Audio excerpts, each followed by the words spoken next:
I am married, yeah. I've got 3 children. My youngest is 26. My eldest is 32. Many people talk about one fisherman owning his own boat, but for me, I would much rather run a good boat, a good small boat, with somebody else. You know, maybe with 2 or 3 people. You know, we run it as a business. You know, it's something where we can organise our free time as well. You know, because I believe a modern fisherman has the right to a life just the same as other people as well. You know, and it's the same as a fisherman wants a wife as well. You know, that wife, she's got different demands today than what a wife of 30, 40 years ago, where the husband could go fishing for 2 or 3 months away, you know, and she'd look after the children. That doesn't happen today.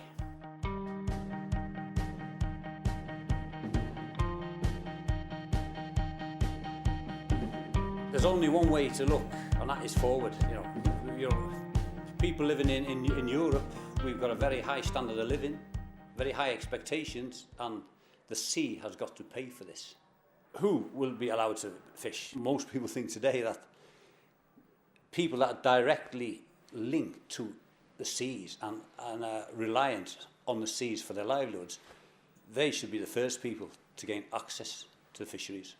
Another thing is the size, having the right size of boats, using the right kind of gear, in the right place at the right time, and fishing for the right kind of fish. One of the big questions is if there'll be a future for everybody that wants to fish. We're talking about access, you know, because you know, like in the EU, and if you take the FAO, you know, they've got a conduct for responsible fisheries, and one of their main tools now, you know, the tools that they're promoting for sustainable fisheries is individual transferable quotas. You know, that's okay for people that were given their quotas free in the time, you know.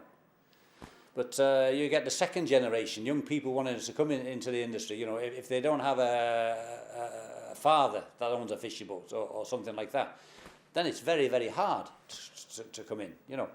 So access for newcomers is quite hard, you know. Not all small-scale fisheries are sustainable. Not all small-scale fisheries have good practices.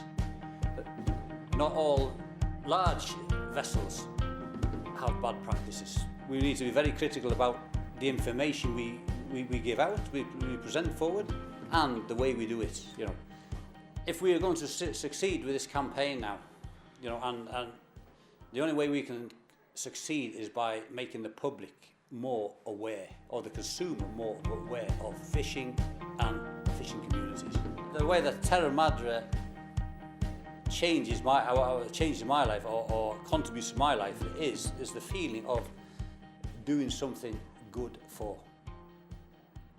the fishing community, my community, you know, where I live, whatever in the world. You know, we're brothers, all fishermen. We understand each other. I was down in India now in June on an aid project. You know, you can't speak the language, but you understand. You know, that's the kind of thing. That's the bond we've got. And it's the same bond fishermen have got with the environment as well.